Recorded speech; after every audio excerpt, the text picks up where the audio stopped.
Welcome to another episode of Zwick's Flicks, the Ed Zwick podcast. I'm your host, Ryan, of course, and returning guest co-host, second appearance, we have the most handsome big gun, Doug. How are you doing? Ryan, thank you for having me, and you got to stop with that. You're making me blush. I'll stop it when you stop being handsome. I mean, that's the rule. Fair so, enough. Doug, as always, it's a pleasure to podcast with you. We've done many projects on our last of the Action Heroes Podcast Network feed. If you want to check out that feed, folks, check it out.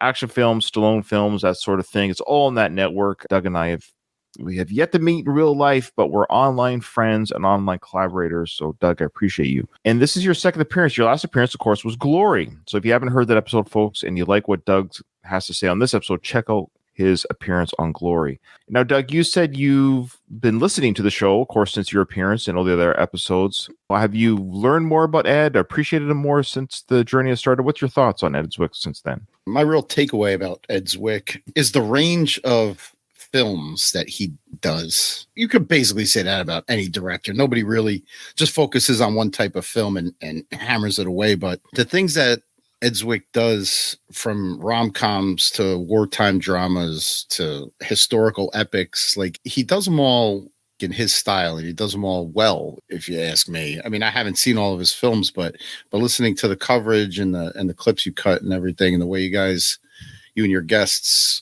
talk about it, Ed Zwick is a passionate filmmaker. You can tell that. He puts his whole heart and soul into his product, which says a lot about somebody in the industry.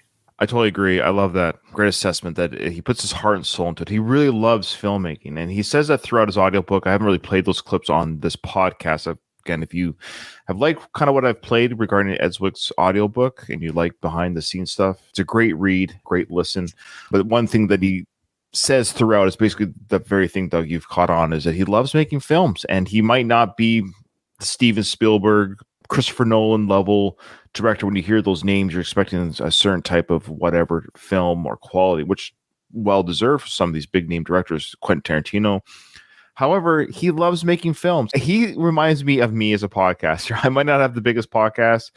Maybe someone's heard of the show, but I do it because I love it. You can tell he loves making films. He loves being behind the camera, loves working with the actors, loves the experience, but he might not always have the biggest films. We're getting kind of to the part of his career right now, actually, where this is his last big film. I remember this one coming out. I don't watch films for the director. Mm-hmm. I'll watch a film based on like whether or not I like the subject matter and whatnot. But I remember this one being huge when it came out, not knowing that it was him that directed it, but I never actually saw it before preparing for this podcast. Wow, really? That was my next question. Yeah. Okay. Well, okay, please go on. Yeah, because the subject matter didn't really resonate with me. So this was my first time watching it and kind of seeing what all the hubbub was about back in 2006 when this came out. But another thing about Ed Zwick, not being the most household of names when it comes to directors, he deals with and works with a lot of big name actors. It seems like he gets the best out of those actors. They can look at Ed Zwick and be like, oh, you're like a second tier, third tier director in my eyes. I'll give you my B game. But it seems like he's able to get the most out of the actors. Again, well said. Totally agree. Yes. So, of course, today's episode, we're talking about 2006 Blood Diamond. If you haven't seen the film, you can listen to our show, glean from it. We're not going to do a plot-by-plot discussion about the film. We'll bring stuff up in the film, of course, out of order. If you haven't seen this film or it's been a while, can highly recommend enough. At least go watch it, come back, listen. I know people say it all the time. Or at the very least, watch it again if it's been a while, experience as well. But here's a quick synopsis. So, Blood Diamond is set in 1999. That's when the film takes place in its universe in Sierra Leone during the country's civil war. So this was a real civil war. This is a real event that happened in Sierra Leone. Solomon Vandy is a fisherman, and he's separated from his family and forced to mine diamonds by the Revolutionary United Front, RUF.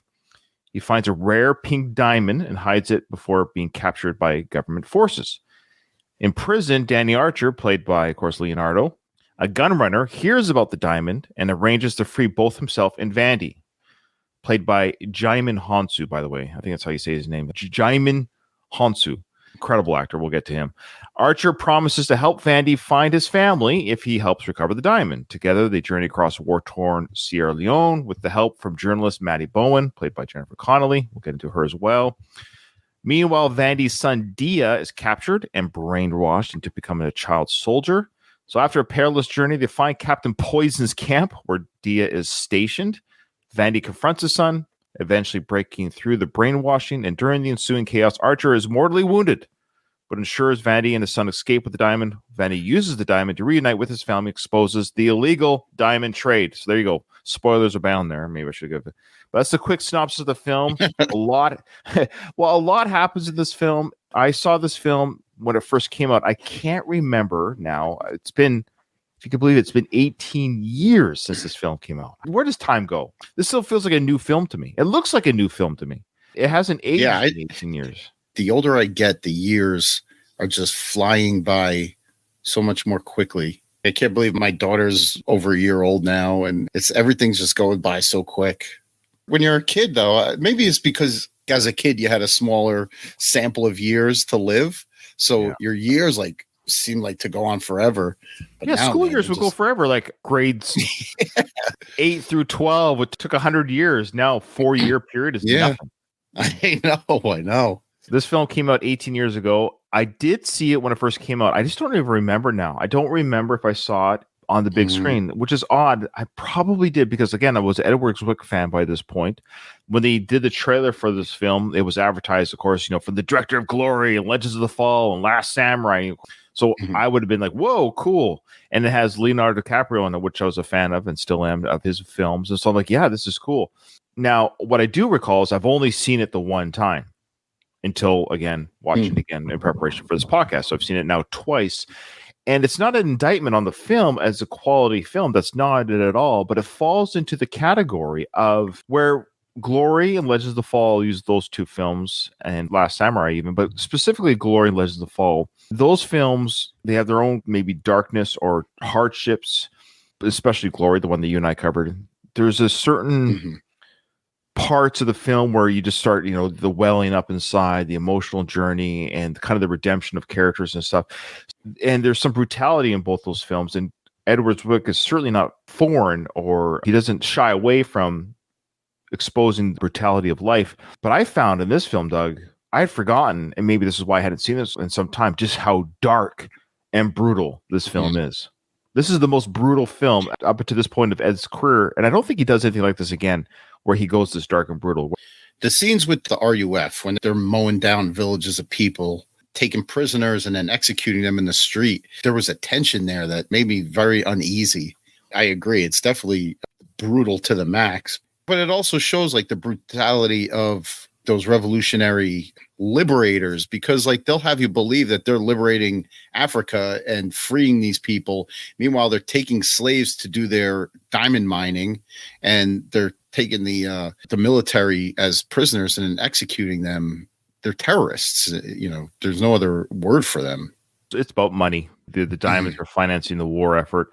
This is a part of history, of course, that we don't often talk about. And I love these type of films that expose this history and let people know this is a civil war and this was a tragedy that was happening in our kind of recent history. This is 1999, certainly in our lifetime. Some of the behind the scenes stuff that I researched regarding the actors in it, of course, Leonardo and Jennifer, they admitted that they peripherally knew, of course, of what's called conflict diamonds. You're aware of that term. You're kind of, I've heard about this. And it wasn't until making this film that they became advocates for this and educated by this. Yes, it's a Hollywood film. I hate it when critics, even critics, are, it brings to light a real issue. And that's the important thing to me, is that this film does bring up, hey, this is a reality that happened. Ed Zwick, in making this film, he came across a documentary that depicts the Sierra Leone Civil War. Ed Zwick, he received a script about the conflict, like he always does in his films. It seems like he'll get a script about, of course he did for Glory or The Last Samurai. He'll get a script that tells a great idea of a story of hey, we've got a conflict here. We've got a Last Samurai. We've got the First Black Regiment. And now we've got this conflict in Sierra Leone Civil War with the diamond industry. The script will come to him, and it just needs to be fleshed out. Ed has this great ability to flesh out these scripts to make them more human and more relatable for viewing audience. So he got the script. I forget what it's called off the top of my head. I apologize. But he also then, a couple years later, he came across a documentary on the internet. He was researching, I think, about this conflict. And in his research on the early years of the internet, he came across a documentary site called Cry Freetown. It was about this actual conflict. It came out in 2000. So the conflict in Sierra Leone was still happening when this documentary was being released. And it's directed by a guy named Sorius Samura. So Ed punched in his credit card information, ordered the DVD, and he got the DVD. And Sorius Samura, who filmed this footage and put this document together like on a shoestring budget, he wrote in his DVD delivery, he goes, if you're the same guy that does those films that I enjoy, thing is like, oh my gosh, I can't believe I am that guy. And Ed reached out to him and said, yeah, that's me. And I want to do a film on this. Brought this guy in to be the actual consultant on the film. So this guy was boots on the ground during the filming of this film, Blood Diamond, who was there boots on the ground in the actual Civil War conflict in his hometown, Freetown. And he said in interviews, Doug, that what they showed in the Hollywood production, now often it's criticized that Hollywood glamorize it or Hollywood will even make it worse. He said that what they showed wasn't as bad as it was. They toned it down. Wow. So he said that's incredible. He said it was toned down for Hollywood pictures. Like they didn't show how brutal it really was, that conflict. That's amazing. We're here in our safe little bubble here in the Americas.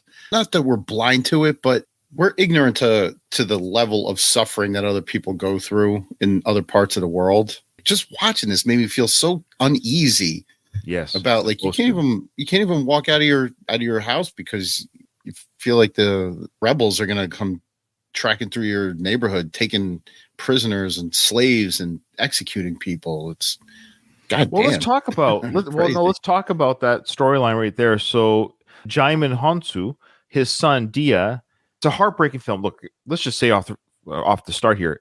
Did you like the film? I should just ask that right away. Did you enjoy the film? I did. I enjoyed it tremendously. The thing that I like about films like this is you take like a wide scope event, right? Like the Civil War, and you focus on one very, very tiny story within that. The ones that I fall to mostly are like the true stories, like Band of Brothers or World Trade Center. Do you remember that one with Nick Cage? Movies like that, when you take like this big event and you focus on a story within within it. Yeah. Like I said, I mostly fall towards the true stories, the factual ones. Let's take Titanic, for example. You know what I mean? It's a fictional event that happened within this big true story. That movie is garbage, but I appreciate the fact that they focus on one very small part of a bigger event. Yeah, I love Titanic. You had the great painting scene where can I draw you? It's like I love it. You're such a 13-year-old boy, you know that? It's my favorite scene in the film. I love it. Most replayed on VHS was that scene. Okay. That scene has got the lines through the tape from being rewound so much. I love it. The movie was filmed in 2005, released in 2006, shortly after the conflict, which is crazy. It's almost like those 80s films talking about the Vietnam War, shortly after the war. This is what we have here in this very situation. Shortly. Yeah. Mm-hmm. And what I found interesting too, Doug, speaking of Stallone fans, remember Rambo 4, the fourth Rambo film, talking about the Burma conflict and how brutal that was? Mm-hmm. Well, that was filmed 2 years after this. And I wonder if Sly took note from this film, because the same brutality of the village being assaulted and it wasn't until watching Blood Diamond again after so many years, but being very familiar, of course, with the Rambo films, covering those films on my podcast called the It's a Long Road, the Rambo series podcast, if you want to check that out. Doing that coverage recently, then watching this Blood Diamond film, I was like, holy smokes, 2 years apart. I wonder if Sly took an idea from this, honestly. And that's nothing wrong with that. Saying, hey, I'm going to depict the Burma conflict in a very brutal, real way. What do you think? Do you see some similarities in the filming style and everything? Very similar filming styles between the two films. Now that you mention it, yeah. The terrorists, I'm going to call them terrorists, not rebels. That's what they are. They come in trucks and the truck-mounted guns and everything. Similar, there's a lot of similarity. And, come in droves and you're just spraying bullets everywhere, taking the people that survive as, slaves. Crazy. Now, the film starts off very beautiful and serene, with Djimon Hounsou with his family, and they talk about school and education to his son. Now, you're a parent of a son. I think your sons are almost close to Dia's age. One of your sons maybe are close to Dia's age, probably. Yeah, 14 and 12. They're right in there, yeah. Yeah, I have a 12-year-old son as well.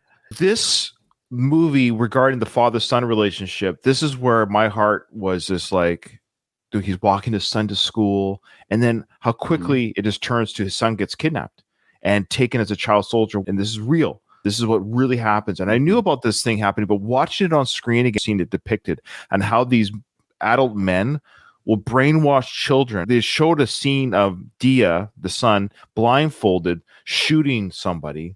So when he took off his blindfold, he didn't see himself kill the guy. The blindfold was put on him. Then he shot the gun. And then the blindfold's taken off. So yeah, you killed that man who's lying on the ground, and to help kind of like desensitize them to killing. And I understand that what they have also done in some of these child soldier scenarios is they actually make the children go back to kill their parents and family. Jesus. This is what the guy was saying, that the things that were shown in this film isn't as brutal as what really happens in these conflicts. What was your overall feelings on the conversion of children into killers? It would have been two different experiences. Had I seen this back in 2006 when it came out before I had children, I would have thought it's brutal and wow. Now that I have kids, I was putting myself in Solomon's shoes, having my son ripped away from me, the desperation that he shows. But he didn't even know until he found his wife and his daughters at that camp. He didn't even know his son. He was like, where's Dia? Where's Dia? He lost his mind when she said they took him, because he knew exactly what that meant by they took him. They were turning him into one of them. The part that got me hard, I really felt his pain, was when he found him, in that mining camp, and he tried to bring him back, and his kid was like, get away from me. I don't know you. Oh, that was like a knife to the heart, man. Yeah. I don't know how well known the movie is, because it's an early 90s gang movie called South Central with Glenn Plummer. Did you ever see it? No. Glenn Plummer is the main actor. He was a gangbanger. He goes to jail, and his young son was pretty much raised by his gang member associate and turned into another gang member. So in jail, Glenn Plummer's character, he flips and he becomes good, quits the gang life, but he comes out of jail to find his son just way deep into the gang life. So there's this really emotional scene at the end where he's pleading with his son to come with him instead of staying with his gang buddies. At first, the kid, like, no emotion on his face, like, no, this is my life, blah, blah, blah. And then you see him turn. As he turns, like, he starts to cry, the kid, you know what I mean? As the father pleads, and he's willing to die to save his son. It's very emotional. More emotional in South Central than I will say as depicted in Blood Diamond, believe it or not. Well, fair enough. I haven't seen South Central, so I didn't have that comparison. Since we're talking about it, that was the scene in this film where, well, there's two scenes that I got choked up. So these are major spoilers, folks. The first scene, and this is in chronological order, that got me choked up was, when Vandy, played by Djimon Hounsou, when he's now has a son. His son has pointed the gun at both him and Leo's character, because he's still in that mode of, even though you've pulled me out of the camp, you're the enemy. I've been told to kill you. I've been told that my parents hate me, that they're terrible people. But the conversation that the dad has with his son is heartbreaking and powerfully performed. Dia, young babe, what are you doing? You are a good boy who loves soccer and school. Your mother loves you so much. She waits by the fire making plantains and red palm oil stew with your sister yonder. And the new baby, the cows wait for you. And Babu, the wild dog who wants no one but you. I know they made you do bad things, but you're not a bad boy. I am your father, who loves you. And you will come home with me and be my son again. And you're saying South Central is even crazier or in an emotional way better. But yes, but this film, and it got me choked up. I wasn't crying, but I felt it. In fact, it was funny. I was watching on my computer, and my wife came in and asked me to do something. And I was like, God, you're breaking the moment. I'm like literally in this emotional scene right now. Like it took me out of the moment. She's like, honey, I need your help with something. I'm like half wiping away tears. She's like, what's the problem? Like, oh man, you literally caught me at this big moment of the film. I had to go back. Yeah, powerful moment. And of course, the second most powerful moment in the film was Leo's character. Huge spoiler, when he was dying and he gives the diamond to the father's son and says, you know, take this, it'll change your life and expose these this corrupt business. Take it, huh? Mr. Archer. Take it! I thought you would steal it from me. Yeah. It occurred to me, huh?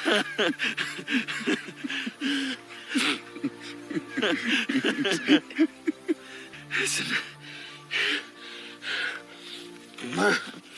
This is Maddie's card, huh? You call her when you get to Conakry, all right? And don't trust that pilot for a second. You point this at his head if he fucks around, all right? I can't carry you.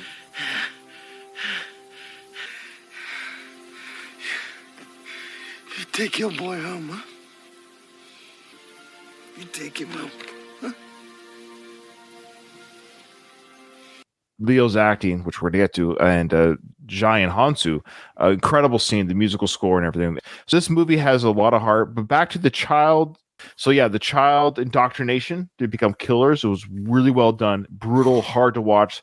The abuse they suffered, then the killing instructions and all that stuff. Very well done, but hard to watch because these are children. What makes it hard to watch, not because it's on film, but because it's really this kind of stuff happens and it's happening still. It really made my eyes go wide is that first scene when they storm Solomon's village and they're cutting the hands off of the people in the village so they can't vote. The soldiers that were standing around laughing about it, a lot of them were kids, and I was like this child soldier shit really happened. It really kind of struck me, and seeing it on film made me drop my jaw. Absolutely. So the question I had actually when I was watching this was, how did they get these kids to act this stuff out? They have kids with weapons shooting people, shooting other people, and they're very well done by these children. So what they did was, regarding the child soldiers in the acting, Blood Diamond, of course, tackles the disturbing reality of child soldiers, a key element of the Sierra Leone Civil War. The film portrays how young boys like Solomon Vandy are kidnapped, brainwashed, and forced to commit atrocities. The production team worked carefully with young actors, providing historical context and guidance to ensure they understood the serious subject matter while also protecting them from the emotional weight of their roles. So there was people on site. They were saying, look, this happens. So it was a combination of this is happening to people your age. This is important that you understand this is horrible atrocity. So you are presenting to the world how horrible this is. So we need you to act this out. But this is also horrible and you're not to enjoy this. So it was a combination of educating the children about what they're portraying. It was a very fine line between we need you to act like this, but they had constant mentorship and adults surrounding these kids, just making sure that they were not brainwashed, being brainwashed. Yeah, it seems like a tightrope. Very tightrope. Okay, so let's get into some of the actors now. The first one I want to get into is a very small role. He had a very, very small role, but I recognized him.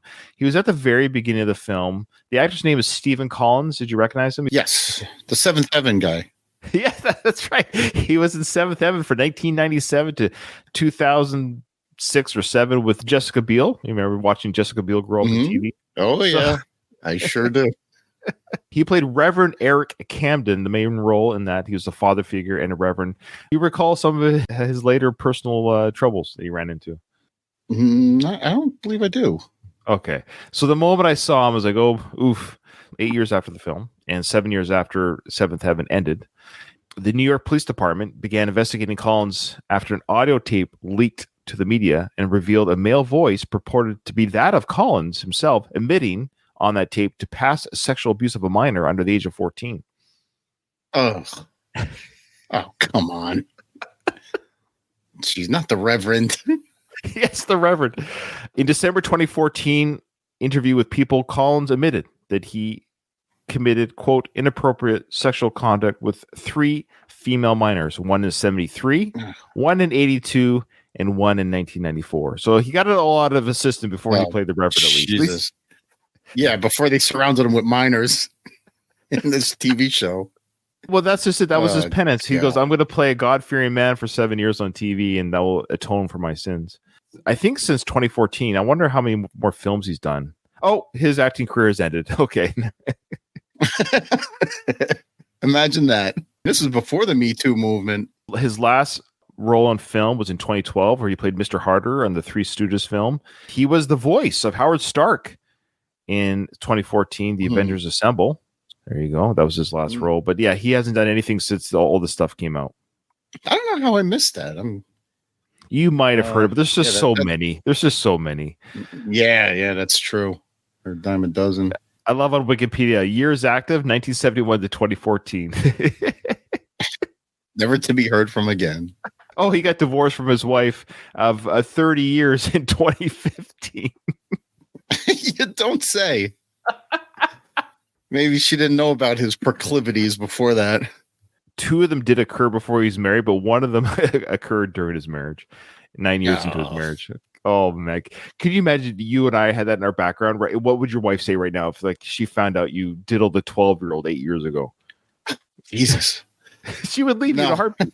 There would be no questions asked. I don't care how much she loves and supports me. That would there's certain things that are considered deal breakers. I think that's one of them. I think it's one of them. Bless his heart. Well, we wish you all the best, Stephen. Hope you're doing okay out there. Yeah, rotten hell, you piece of garbage. He had a very small role in that film, all the same. And another familiar face at the beginning and in the film, he kind of played the corrupt diamond dude who met Djimon Hounsou's character in the limousine at the end of the film there. The English guy? Michael Sheen, yes. Oh, that goddamn. I recognize him, but I couldn't place him. He's a very famous actor. He's 55 now. He's been acting forever. He's done stage, film, TV, tons of stuff. He was in Frost Nixon, for example, was a big role that he did. He was in the TV show Masters of Sex on HBO forever. He's on Good Omens. He's done a lot of stuff. Big actor. He's done charity, political activism. No accounts of sexual minor. There you go. That's good. So he's good to go. Yet. He does all those foofy English movies. Well, he's English, Doug. He's allowed to do the floofy. Well, he's from Wales. So he's English apparent. His accent seems so proper, so that's why he gets all those like high status roles, you know. He's a handsome enough guy. I'll give him that. He has had a string of interesting and pretty. Like, check this out. He was with Kate Beckinsale from 1995 to 2003. She's one of the most beautiful people on the planet. Right in her heyday. Yeah, he had her for 8 years, from 95 to 03. At her peak hotness. Yes. And then he went on to be with, I'm just going to quickly see what she looks like. She's not a quote-unquote celebrity. I just Googled her with Michael Sheen. Very pretty. Her name was, she is an actress, but she's not a big enough actress to have a Wikipedia link, if that makes sense. So her name is Lorraine Stewart. So he was with her for 4 years, and she's very attractive. Then he was from 2010 to 2013. His next partner was Rachel McAdams. Jesus. And then he went to a different kind of hotness and funniness. He dated for another 4 years Sarah Silverman. Wow, really? That's a wide berth of women. No, they're all over the place. They're all pretty. And then he's now with Anna Lumberg, his current partner.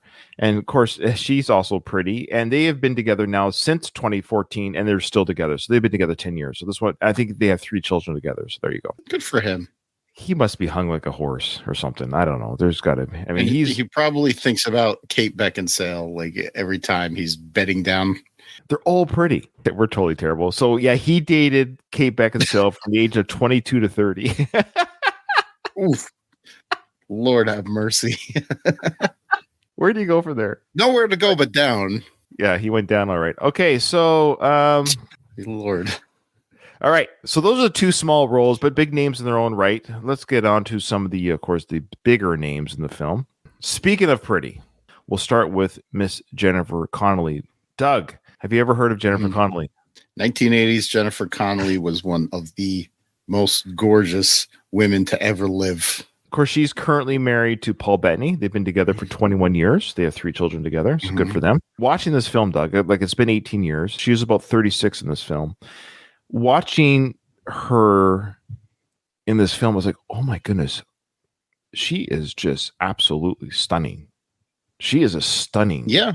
She is the Brad Pitt of females. Like the way women have swooned over Brad Pitt. When you see her on screen, you're like, there's something about her that I don't know how co-stars who are with her on screen, how would you not be drawn to her? I can't place it either because she's not over the top. Let's go back to Kate Beckinsale. Kate Beckinsale, like the second she comes on screen, she grabs you. But Jennifer Connelly, like you see her at the beginning of the film, you're like, oh, that's a pretty girl. But as the film goes on and the more you look at her face, like it reveals this, like, I don't know if it's her beautiful eyes or the dark hair with the lighter color eyes. Her eyes, like, I can't pinpoint about it. I think I know what it is.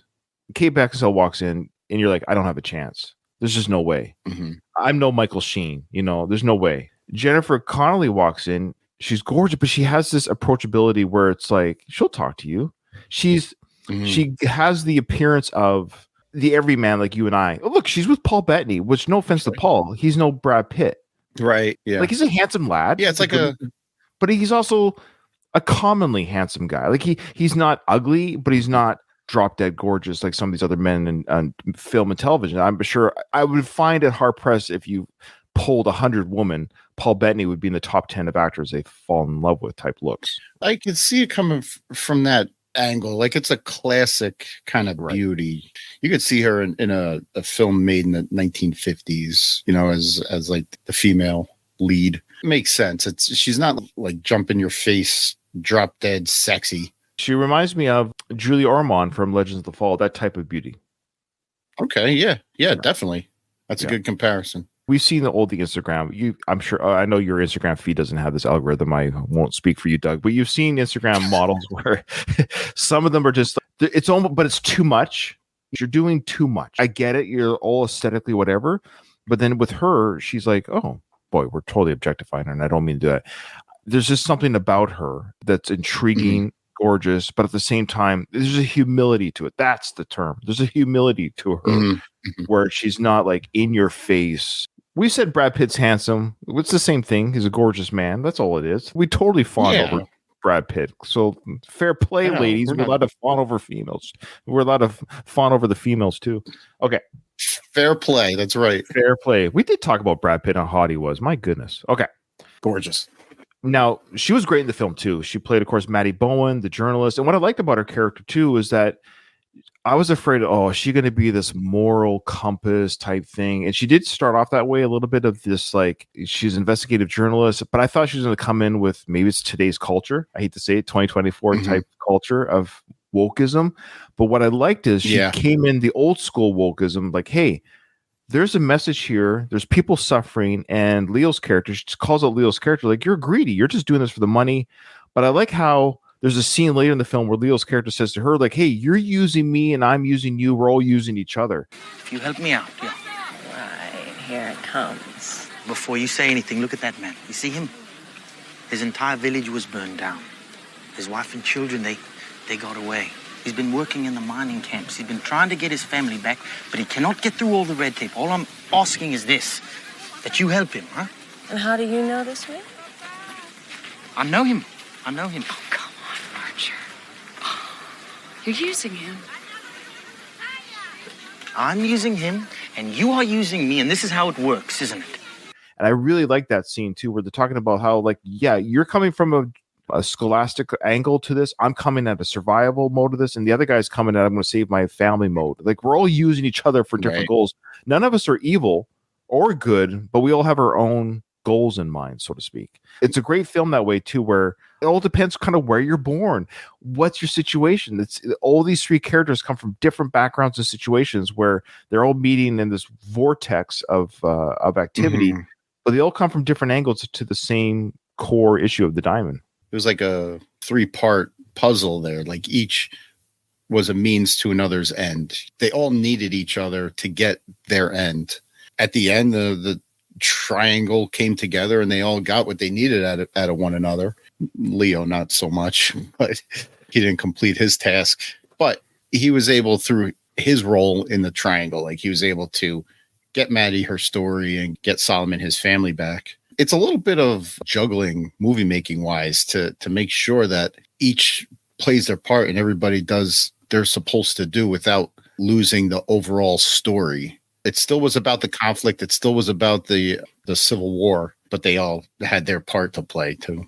Well, we've mentioned it before. I know I have, and I'm sure you remember me saying this, but if this is someone's first time listening to this episode because they're big Blood Diamond fans. And I will say this too, going on YouTube, and I like to go on YouTube. I watch the trailer after I watch the movie. I'll watch the trailer to see what the trailer shows after I see the film. Also, look at the musical scores. I looked at interviews as well during this time.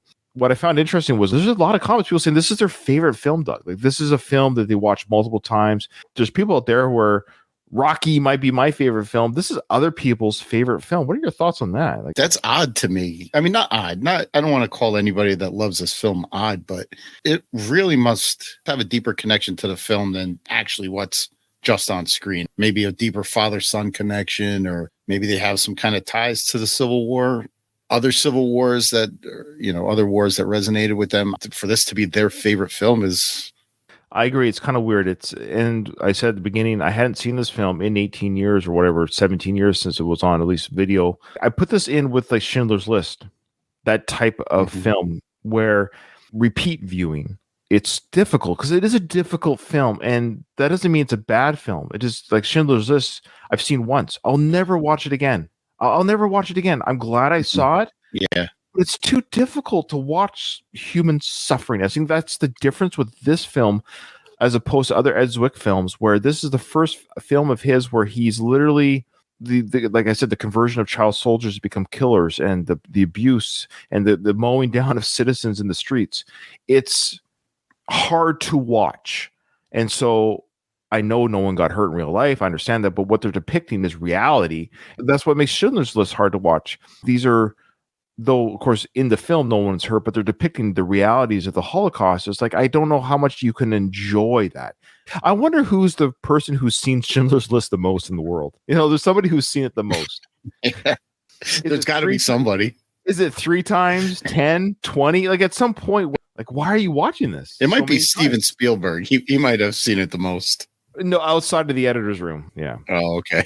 Yeah. Someone has seen it the most in the world. I wonder who, and I wonder why. And I put Blood Diamond in the same level of Schindler's List as far as, speaking of Jennifer Connelly, she was in Top Gun Maverick. Like, hey, I get why people would watch that film numerous times. It's fun. It's kick-ass action. Like, I get it. It's a thrill ride. This movie, though it has thrilling, tense moments, it's not a thrill ride. There's nothing thrilling or exciting about the film. It's all brutal and intense. I wouldn't necessarily watch this movie to kind of elevate my mood, and it maybe it's people who like to be depressed, who like to wallow in their depression. Or there are parts at the end we talked about where Leo's character he meets a peaceful end. His life ends peacefully with himself as a person. There's redemption for his character. The arc is reached, and so there's a peaceful ending to his last moments. Djimon Hounsou and his son, and the exposing of the diamond trade. So all those, the ending is a feel-good ending. The bad people are exposed. Solomon Vandy and his family's reunited. Okay, so Jennifer Connelly, great. Now we're going to move on. We've already spoke a lot about him, but Djimon Hounsou, incredible. My first exposure to him, probably the same as you, was 6 years earlier when he started with Russell Crowe in Gladiator. What did you think of him in this film? He was my bright spot in the film. His anguish, I felt. His monologues, like when towards the end of the film, when him and we keep calling him Leo because that's his name, but Archer in the movie, his character's name, when they were going to liberate his son, they were going to find the diamond, but in turn, find his son. He has this "I'm already dead" monologue when him and Archer were fighting over, are they going for the diamond, but he still wants to free his son. Yeah, it was this "I'm already dead" monologue. It was emotional. It was gripping. Stop! I said stop! He's not down there, all right? All right. You're gonna need some of that old discipline, huh? Now you listen here, my boy, and you listen well. You are not going down there. Are we clear? You are not the master. Right now, that is exactly what I am, and you better remember it, Kaffa! You fucking move, huh? Don't you move. Don't you move, huh? My son is there. Your son is gone. He's alive. Gone. He's alive. He's there with those crazy people. I am his father. His father, I should have protected him. I must go find him. I cannot live without knowing. Shoot me if you want, but I'm going. But it doesn't matter. I'm dead already. Incredible acting, and his whole acting as the father, I agree. He was definitely the heart of the movie. He was the moral compass. You know, his whole purpose was the worst thing he did was steal a diamond from the criminals, but he's a prisoner. You know, he's mining for terrorists, and he found the pink diamond, so he hit it. Very stressful moment throughout the film. Yeah, but his acting in that part, I totally agree. When Leo's character is like, no, we're not going to your son. You're following me. And so when Djimon Hounsou says to Leo's character, when he says, you know, yeah, I'm dead already. I'm going for my son. And the way he speaks and he's yelling, that is acting. Yeah. I don't know who he was up against, but he was robbed. I know he got an Oscar nomination, so don't get me wrong, but I'd have to go back. A better podcaster would know who won that year. But I wonder who beat him, because that kind of acting, we look at it, seems natural. It's like, oh, of course, it's just Djimon Hounsou pleading, to go save his son or whatever, and how he's at the depths of despair and hell in that moment. Could you just do it right now, Doug? Could you actually act that out? I would have to be in that situation in real life to act that way. Right. Otherwise, how would you? Yeah. His acting in that scene, I felt like his son was really in trouble, but it's just an actor. That's what makes it incredible, is you're invested in this scene and moment where this guy's son is being held captive, and he's not going to go another step to Mount Mordor with Frodo here unless he goes and gets his son. You know what I mean? Like, you're not the boss of me. You go ahead and shoot me. I'm already dead. I've lost my son. Yeah. I'm a prisoner with you, prisoner of this country, prisoner of everything. Go ahead and shoot me. I'm already dead. You felt his anguish and despair. Like, God willing, we'll never have a situation where, we need to save our children from something. You can imagine being in a situation where you lost your son, and day by day he's fallen more and more towards the dark side, and you're his only hope of coming back. Like, you can put yourself in that situation and say, like, yeah, I totally connect with this guy and his mindset and his anguish. Intense. Okay, let's move on to the final main actor of this film, Leonardo DiCaprio. He was 32 when this film came out. What are your thoughts on Leonardo DiCaprio as an actor, Doug? What's your history with him, and what did you think of him in this film? I always loved Leo. I never really hated him for any of his roles or anything that he's done. I remember him back when he was the runaway that the Seavers took in on Growing Pains back in the day. When he was just like 13 years old or something like that. But in this, he's elevated his acting chop. This guy can do anything you throw at him. When I first saw him in this movie, came out of the airplane or kind of make a deal about guns, and I heard an accent, I was like, oh no, he's trying a South African accent. I said, this is going to be terrible. But throughout the movie, it never was a distraction for me. Like, I thought he did a fine job, and I was more involved in his role and what he was doing than his accent. Yeah, people forget kind of his humble beginnings regarding TV, some bit roles. Of course, The Basketball Diaries, The Quick and Dead. Those were films I even knew about. This Boy's Life, What's Eating Gilbert Grape, which I saw in the theaters. I didn't even see that movie in the theaters because of him. I saw it because of Johnny Depp. And I used to go to the movies all the time that came out when I was 18 years old. This Boy's Life was a good one. That was with Robert De Niro. That's probably, again, why I saw that film in 93 was because of Robert De Niro. Before Titanic, he was not, he was kind of sort of known by the young audience, so to speak, but he's our age too, by the way. He was born in 75. Yeah, he's 49 right now. Titanic comes out. I enjoyed Titanic. It was, for all intents and purposes at the time. I saw it. I enjoyed it. I didn't see it 10 times in the theaters, but I did see it. And then I remember when The Beach came out, The Iron Mask came out, and these are the post-Titanic films, and they didn't quite do very well-ish. People are, oh, this is him just trying to do something after. Then The Beach came out, kind of bombed. So I'm like, oh, this guy's struggling. But then all of a sudden, he teams up with Martin Scorsese's and Gangs of New York in 2002, and now we're flying. He's never looked back. Gangs of New York, Catch Me If You Can, The Aviator, all those films, boom, boom, boom. Once he hooked up with Martin, then he hooked up with Steven Spielberg, then back to Martin again. and now with Ed Zwick. So Ed Zwick gets him after The Departed. The Departed is a wickedly good film. I love that film. Yeah. I'm actually a fan of Leo's. I think he's an amazing actor. But I also think he knows how to pick the right roles with the right directors. Inception, Django Unchained, The Wolf of Wall Street, Revenant, which he won the Oscar for, Once Upon a Time in Hollywood. I mean, this guy has worked with some incredible scripts, incredible directors, which is going to help any actor. Even John Travolta was good in Pulp Fiction. Why? Because of direction and writing. There's a lot to be said with the proper script, with the proper director. We get it, but he's done it. He's got the trust from these directors to do these types of films. One of the behind the scenes stuff regarding this film, Doug, was that everyone was saying, including Ed Zwick, we're going to hear some bits come up very shortly where Leo, he showed up. He was like the Tom Cruise of this film in that, speaking of the dialect, we'll hear a story about that. He really wrapped himself in this role with the weapons training, dialect, learning about the history. He was in. Ed had nothing but great things to say about him. So if you're working with people like Martin Scorsese, Clint Eastwood, Quentin Tarantino, when you're working with these directors, you're not working with these directors because you're hard to work with. Yeah, that's for sure. The product is on screen. He went for it and he did his job. I loved him in this. Now, a lot of people are saying, and this does happen in Oscars, that when you receive an Oscar, sometimes it's not necessarily the film that you won it for, but it's more of, it's about time you got a lifetime achievement. Yeah, The Red of It was a great film, but Tom Hardy, I thought, stole that movie over Leo. Again, Leo was great in it. Leo was amazing in it, but Tom Hardy's character was just so good. Tom Hardy, when he's amazing.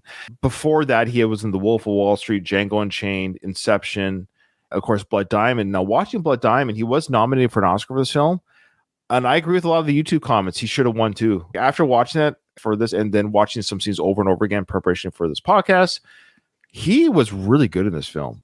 Yeah. It's hard to act with an accent. When that's not your natural accent, to act as well, that just ramps it up for difficulty. What do you focus on? Do you focus on doing the accent correctly, or do you focus on the acting part? Yeah, we've seen some other actors fail at that. I know Sean Connery did. What's Sean Connery do it for? Was it Highlander? Did you have Kevin Costner for Robin Hood? I think he started sort of with an English accent. They're like, no, I'm just Kevin Costner. Forget it. Yeah, and he gave it up. Yeah, you're better off just saying, I don't do it. Or when you have like an English guy playing a German, like, yeah, I'm English. I'm just playing a German. Get over it. Like, I'm not going to speak German. Harrison Ford, and wasn't he doing a Russian accent in one of the K9 submarine film? Yeah. Just speak normal. It's okay. It's okay. Yeah. As we always do on the show, that we end the podcast with, of course, the words of who this podcast is named after, Ed Zwick, and from his book. Here we go. One day, as I journeyed down the rabbit hole of Google, I came upon a link to a documentary called Cry Freetown, claiming to include footage of a rebel attack on the capital of Sierra Leone, where some of the worst horrors of the war took place. I entered my credit card information, skeptical about its veracity, but eager to find images of things I'd heretofore only read about, no matter how ugly and painful. When the VHS tape arrived, I was surprised to find a handwritten note attached. If this is the same Edward Zwick who made some of my favorite films, please feel free to contact me.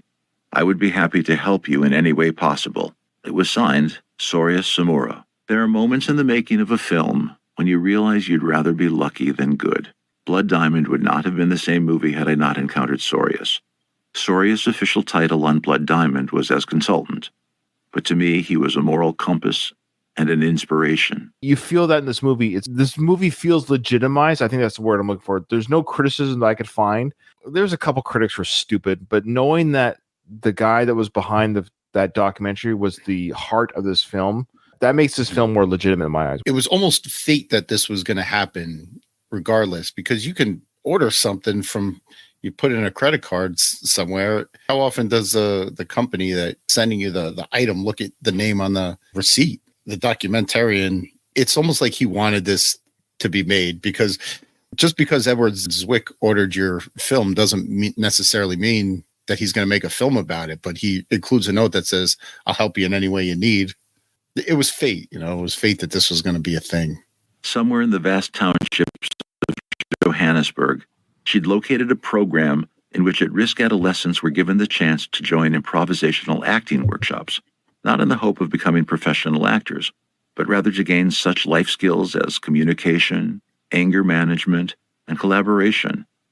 Without those kids' fearlessness in doing some of the things I asked of them, a crucial element of the story would have been lost. The child actors, what I liked is they weren't looking to get into film necessarily, but they're learning like life skills on how to follow orders and to show up on time and to work. It's kind of cool. They used the movie time as a work program. He said improvisational group, but more like role playing kind of exercises. But yeah, I could definitely see like that's one way to reach the kids. When it came to casting the role of the diamond smuggler Danny Archer, Leonardo DiCaprio was always foremost in my mind. I had never worked with him and was told he would be difficult to pin down, and that his process of deciding what movies to do was arcane and shrouded in mystery.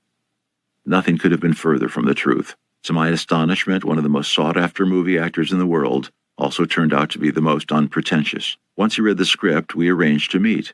After he gave me a quick tour of his jaw-dropping collection of movie posters, considered by many to be the finest in the world, we sat in his garden and talked about Danny Archer. Leo's questions were probing and insightful. He didn't commit right away, nor did I expect he would, but at the end of our meeting, he asked if we could meet again. In the interim, I gave serious thought to his notes about the character and returned with ideas. He seemed to like what I had come up with and soon said yes. It was as straightforward a process as I could have hoped, and working with him was like that from that moment on. It's an endorsement right there. They listened to each other, they worked together, they collaborated, and made a great film. I like to hear that about certain actors. Like, you know, you're one of the most famous people in the world. You can be as pretentious as you want, but to stay humble in that, it says something about the person's character. Yeah, again, you're not working with Martin Scorsese for 6 films or whatever, and you're a dick. Yeah. Those type of directors aren't going to have it. So, yeah, it's nice to hear. Say what you want about Leo's dating proclivities. It's all above board. They're all of age. Yeah, they're all of age. Yeah. They just get to a certain age to get. He's got that on Stephen Collins, at least. Oh, that would break my heart. That would just break my heart. Some James Franco situation came up with Leo. That'd break my heart. Yeah. Because I enjoy his films. I'm glad that the actor doesn't have any skeletons like that in his closet. Say what you want. He's dating someone 20 years, 25 years his junior. He can and he will. Like, I have no place to talk. My wife is 19 years younger than me. She's closer in age to my oldest son than she is to me. So I love it. It's fantastic. One of his defining qualities was a dogged determination to have his ideas given real consideration. Not necessarily that they be accepted carte blanche, but always discussed at length, sometimes at great length, and sometimes, I'll admit, with a redundancy that made me want to tear my hair out. In the realpolitik of Hollywood, he knew the movie might never have been made without him, and certainly not at the scale or with the means I was being given. Yet he never expressed his ideas as anything more than suggestions.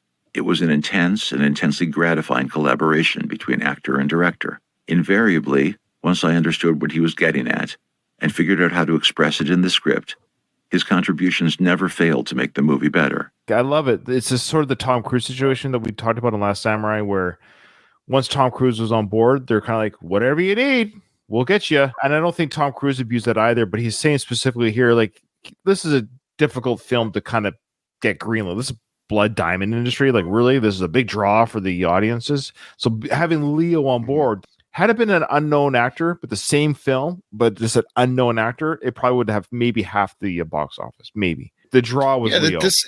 Absolutely. He wasn't big timing Zwick in any way.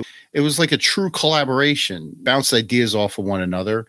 Ed coming from a director's perspective, and Leo coming from an actor's perspective. It's like they understood the. I hate that term, but they understood the assignment. It was like a true collaboration.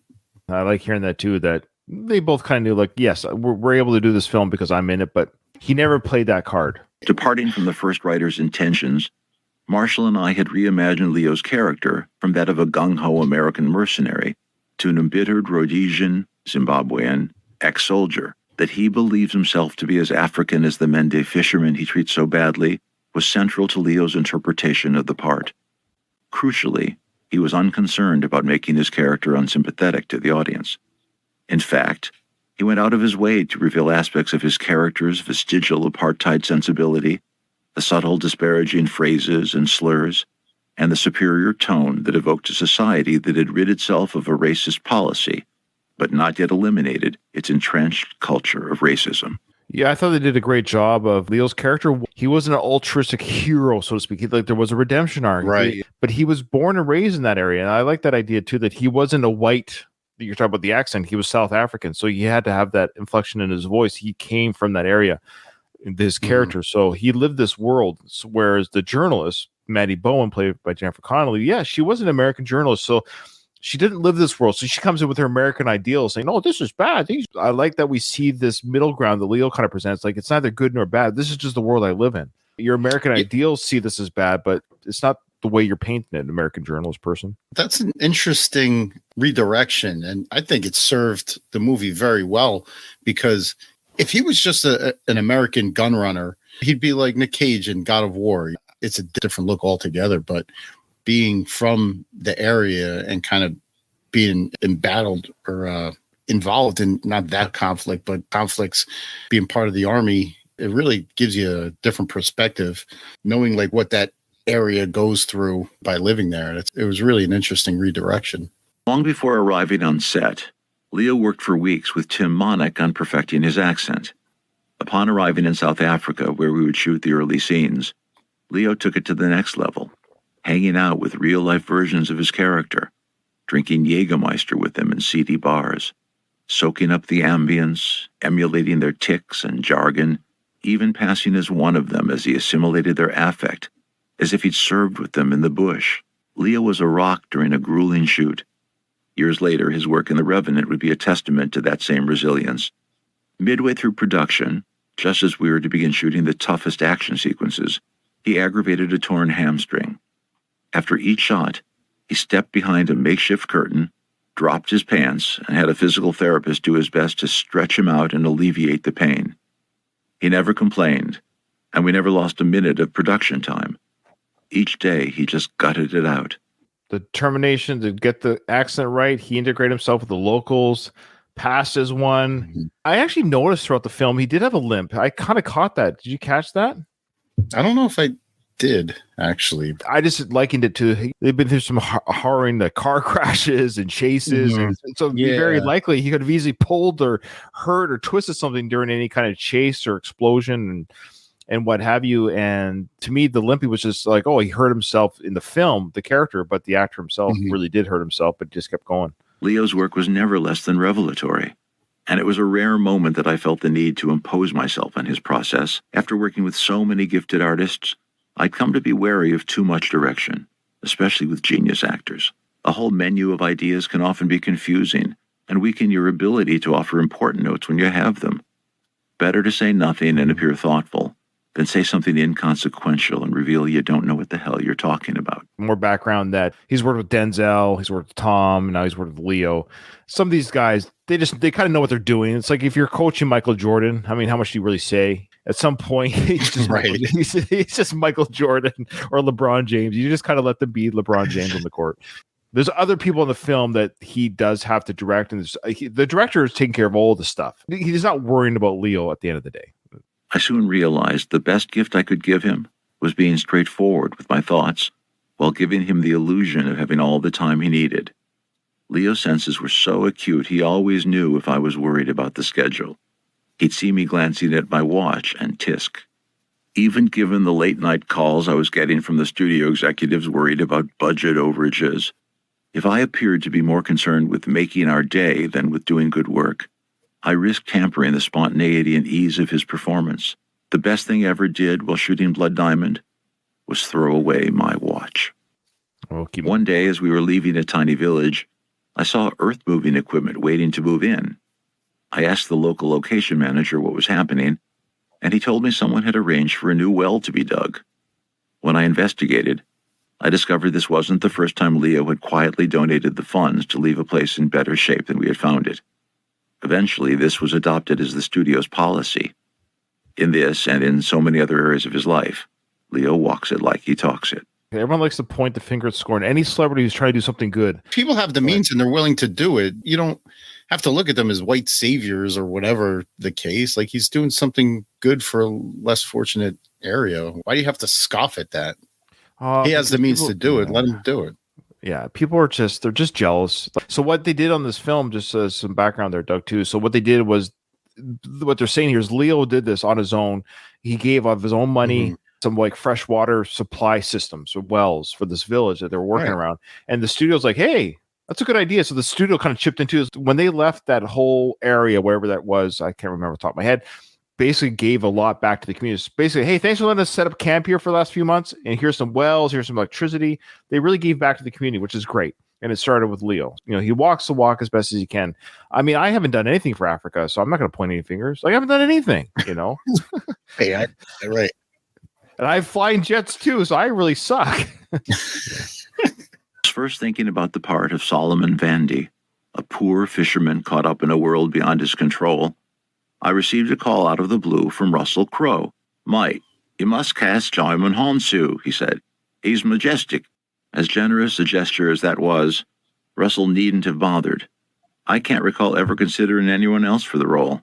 I'd first admired Djimon's work in Amistad and Gladiator, and more recently in a lovely, less-known film by Jim Sheridan called In America. What I couldn't have known is that Djimon lived between two worlds. Born the fifth child to a poor family in Benin that he still supports, as a teenager, he'd found his way to Paris, where he was discovered by the famous fashion designer Thierry Mugler, and quickly became a top model. Not long after, he began doing music videos, eventually rising to starring roles. His portrayal of Solomon brought to the movie the kind of authenticity and confusion that only someone who'd experienced such things could understand. At the same time, his ferocity as a father willing to go to any lengths for the sake of his family was as labile a performance as I ever had seen. It's not easy stepping into a role opposite one of the biggest stars in the world. I'd watched Ken Watanabe struggle briefly before rising magnificently to the challenge, but Djimon's unique mix of innate sweetness leavened by volcanic anger was a formidable match for Leo. They quickly formed a deep bond. Anything less couldn't have created the necessary trust that allowed them to explore the emotional places their scenes required them to go. He brought it, and he brought it head-to-head with Leo, and they had to. You have to have somebody who can match Leo. Who's going to match Leo? The same way Ken Watanabe matched Tom Cruise in Last Samurai is what he's saying. I have to have someone here, a foreigner, so to speak, a foreigner, or sorry, native of this country. But the idea being that you have these two polar opposite type characters coming together, very Last Samurai-ish in that sense, but they came together for a common goal at the end. And they definitely matched head for head. In some ways, like you're saying, both Ken Watanabe and Watanabe in Last Samurai and whatever his name is. And then Djimon Hounsou. Oh, Jesus. He's really struggling there. The comment I'll make on that passage was, he said the way he can range his emotions from calm and poised to uncontrolled rage and despair. The moments where he is raging and desperate is when his family is involved, you know what I mean? And as a family man, and you're a family man too, I get that. Like, my wife and my kids are the most important people in the world to me. I mean, more to me than anything. And they're probably the only thing that can bring me to a level of rage like that. Otherwise, I could be even keeled about almost anything. Yep. Agreed. Hey, Maddie Bowen, an investigative journalist. I needed someone who could translate the complicated workings of the diamond industry and have the words sound like second nature. In other words, somebody really smart. I'd been a fan of Jennifer Connelly since her work on Requiem for a Dream and House of Sand and Fog. In addition to her obvious beauty, I'd always sensed a keen intelligence in her performances, and it was clear from the moment we first talked about the role that she could hold her own opposite Leo and Djimon. Jenny is also quite a badass. During a rough stunt in which her car plunges through dense jungle while under fire from rebels' AK-47s, she got so knocked around that she suffered 2 herniated discs and a concussion, yet insisted on finishing the day's shooting before seeking treatment. But the key to making her character work was the personal passion she invested in scenes that might otherwise have come off as expository.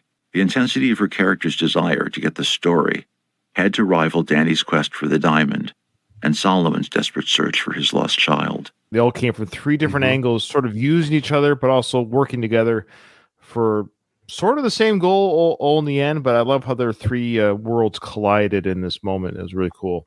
This clip is too good to not show you, so I won't go into the rest. He just talks about working with James Newton Howard. And there was one part in the clip I wanted to show you, but I won't. But he mentions working with James Newton Howard after the passing of James Horner. Remember, James Horner did Glory. Did you know that James Horner died? I did not know that. Yeah, he died in 2014, 2015. But what's fascinating, I think Ed kind of messed up because he talked about how he couldn't work with James Horner anymore during this film because he had passed away. But I think he just mixed up his dates. He passed away in 2014, but Blood Diamond came out in 2006. Right. It is kind of weird. This is a good story here. There's only one instance of even the mildest misbehavior that I can think of when it comes to these terrific actors, and it's more a testament to their camaraderie than anything else. It seems Leo was currently between gorgeous girlfriends. One morning, I walked into the makeup trailer, as I often did, to discuss the day's work with him. I found him in the makeup chair waiting for his turn and noticed he was paging through a Victoria's Secret catalog. "What are you doing?" I asked. Jenny, who was in the chair beside him, without even looking over, said, "Shopping, and that's all the dish I've got about the three of them." The boring truth is it was a joy working with such generous, talented people. Leo and Djimon were both nominated for Oscars. Jenny deserved one too. He's shopping. for a girlfriend, not for lingerie. That's great. Even Jenny's like, whatever. It's Leo. He's looking for girlfriends. But that's the most salacious story you can think of at his whole production. This is just old school Tinder. Yeah. For him, it is. Okay, so here That's I think funny. it's the music talk. I just found it fascinating that his editor, nobody caught this flub here. Diamond was the first movie I was to make with composer James Newton Howard after James Horner's tragic death. But that's not true. Again, this film came out in 2006, and he died 8 years later. So he really messed up his time. Look, he's in his 70s. He got times mixed up. But I'm surprised nobody fact-checked that statement. I did, because I was like, oh, James Horner's dead, I said. So I said to myself, James Horner died? When was that? 2014. He died in his own plane crash. He was flying his own plane, and he was kind of fooling around, flying too close to the treetops, and he killed himself hitting trees. Oh, man. Oh, yeah, what is tragic? It is tragic. It's unnecessary. Wife, 2 kids. He was still alive for another 8 years, so that doesn't make sense. Now, did he work with that composer later on? Maybe. Yeah. What was the composer's name again? James Newton Howard. Did he work on something with him around 2014? Maybe he's just got his... Good question. I got it right here. Pawn Sacrifice with Tobey Maguire film. James Newton Howard did that film as well. So that film would have been the same time that James Shore died. James Horner. So, yeah. It's too James. Yeah. No, okay. So maybe he just got his wires crossed a little bit. He did. There. That's funny, but good call in the year. Look at you using your police detective work. That's your police work coming through. Look, it's true. It is your analytical police work. It is. So you're right. So he did work with James Newton Howard in 2014. That's when James Horner died. But at the same time, he worked with him in 2006 and James Horner was still alive. So he conflated the two scenarios and timelines. Right. Okay. Oh, interesting. Good call. Now, before we close, I want to share this clip. It's 2 minutes long. This is a really fascinating, kind of a fascinating / funny. Remember in Glory, which we covered, we talked about how Ed Zwick had the ability to make Denzel cry, right? Lashing out at him more than he should have lashed out at him with the whip. And Denzel had that tear, that infamous tear. Well, I don't know if Ed Zwick likes making people cry. Oh, no. He does the same thing to this poor kid. This is crazy. This is actually incredible footage. We're going to see this little kid who plays Dia. I don't know how to pronounce his name. He's never done anything since. He's done one show just a couple of years ago, but one thing. This little kid did a great job playing Dia, a great job. And we're going to see the audition footage. You're going to see the talk about it before. The kid will talk about how Ed Zwick made him cry. He's laughing about it, but then we're going to see the footage of it, of how Ed Zwick, as a director during the audition phase, Doug, drives this kid to tears. Jesus. I went to Johannesburg. I met hundreds of kids, and some of these kids were just remarkable. And what never ceases to amaze me is how actors, when they're good, are the same the world over. And it's wonderful to discover that there is a commonality of language, that the things that I do with actors in America are the same things that I do with Kahiso Kuiper's playing Dia. You connect to this child, you are honest with them, you spend time, you get to know each other, and there's a trust that's developed. And at the end of it, you can ask them to go places and do things they may have never done before, but their willingness to go there is absolute because they trust you. I auditioned first time, call back, I auditioned second time, and then on my third time, we were doing some work together where Ed made me cry. Because, you know, when you're a soldier, they pick on you, you know? Like, you must be tough, tough, tough. And a child like Dia is not that tough because he's still a child. He doesn't want to be a soldier. He wants to be something big, you know? He wants to follow his dreams. But he can't follow his dreams because of these people are stopping him from following his dreams, you know? So Ed became the person that's stopping me from following my dream. I got very angry and I was in character because Ed was pushing me around. It is very nice and I thank Ed for that because it helped me a lot while I'm in my audition.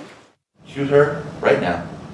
We saw a quick clip there of Ed like shoving around with his hands, roughing them up like one of the male captors, roughing up the kids. So he's roughing him up in this audition. Just this young lad here, his intelligence and his talking is amazing. He's a very smart young boy.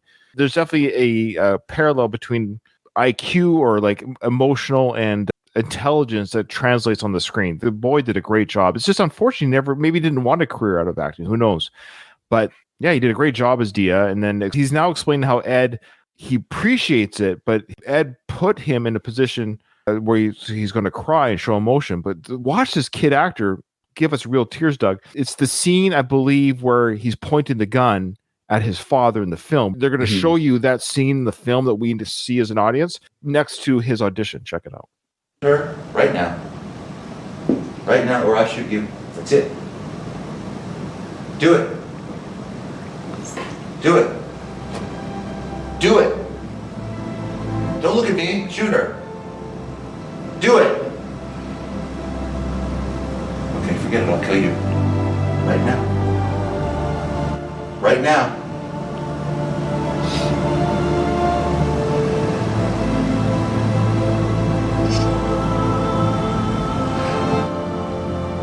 Yes? Do it. Do it.